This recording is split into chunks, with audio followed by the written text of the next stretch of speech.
Oke, dah on nih.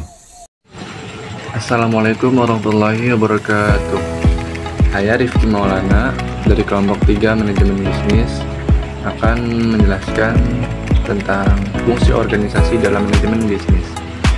Baik, langsung saja. Fungsi organisasi dalam manajemen bisnis memiliki peran yang sangat penting untuk memastikan operasional perusahaan berjalan dengan efektif dan efisien.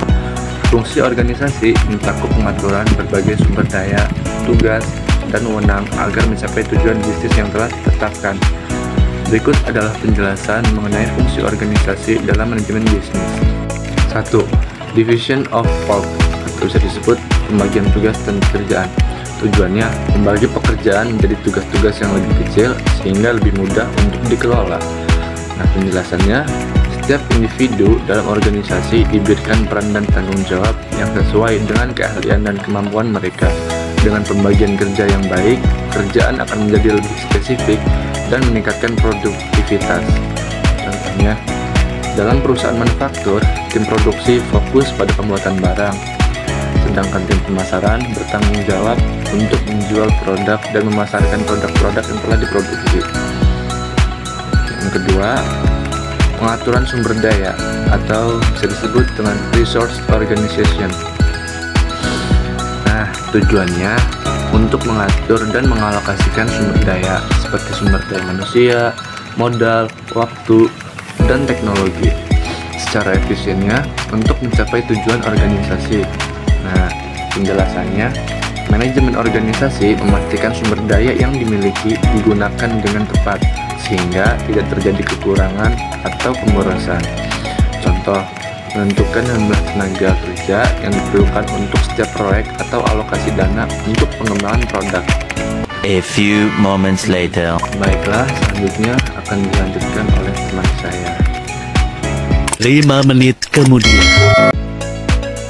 Di poin ketiga ada pendelegasian wewenang atau delegation of authority.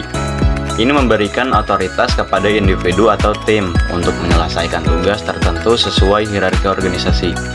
Proses pendelegasian memastikan bahwa tanggung jawab tidak hanya ditanggung oleh satu orang, melainkan tersebar di berbagai tingkatan organisasi. Hal ini membantu dalam pengambilan keputusan yang lebih cepat dan efisien. Contohnya, seorang manajer proyek mendelegasikan tugas kepada tim supervisor. Di poin keempat ada koordinasi. Mengkoordinasikan semua kegiatan, tugas, dan tim berjalan harmonis dan sesuai dengan tujuan bersama. Fungsi koordinasi berfokus pada memastikan semua bagian organisasi bekerja secara sinergis. Ini mencegah terjadinya tumpang tindih antar pekerjaan atau konflik antar bagian. Contohnya, tim penjualan bekerja sama dengan tim produksi untuk memastikan produk tersedia sebelum kampanye penjualan dimulai. 2 jam kemudian. Untuk poin kelima, hierarki dan struktur organisasi atau organisasional struktur. Tujuannya untuk menciptakan struktur organisasi yang jelas agar setiap individu mengetahui posisi, tanggung jawab, dan kepada siapa mereka harus melapor. Untuk penjelasannya, struktur organisasi dapat membantu mengatur aliran informasi, otoritas, dan pengambilan keputusan dalam perusahaan.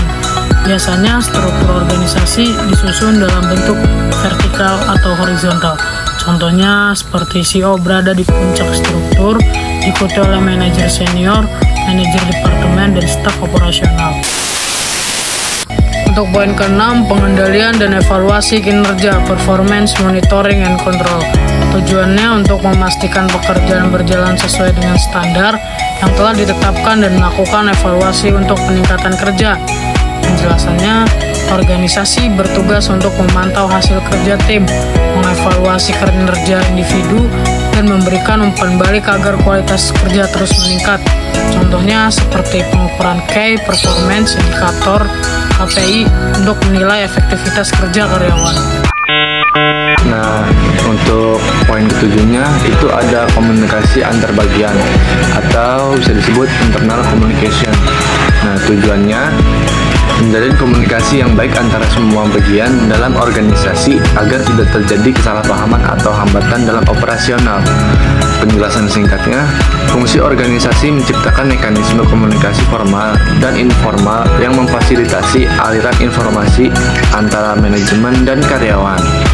Sebagai contohnya, rapat mingguan antar bagian untuk mengevaluasi kemajuan pekerjaan dan menyelesaikan masalah.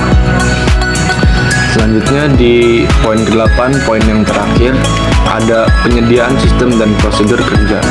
Tujuannya menetapkan standar operasional dan prosedur atau SOP sebagai pedoman bagi anggota organisasi.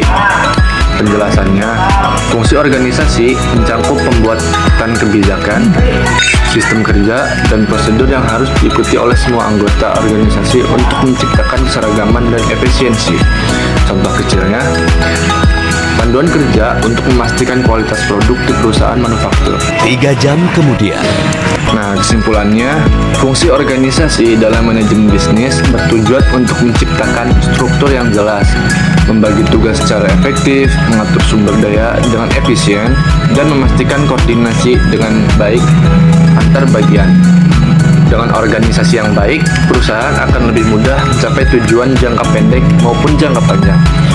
Organisasi yang efektif juga membantu dalam pengambilan keputusan, mengurangi konflik, dan meningkatkan produktivitas keseluruhan bisnis. Itu saja dari kelompok 3 yang bisa kami jelaskan. Mohon maaf bila ada salah kata.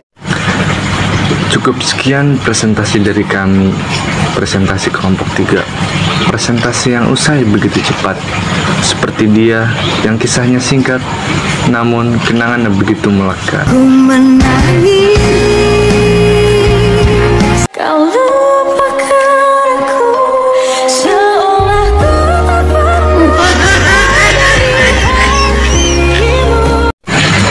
Baik, sekian dan terima kasih. Wassalamualaikum warahmatullahi wabarakatuh.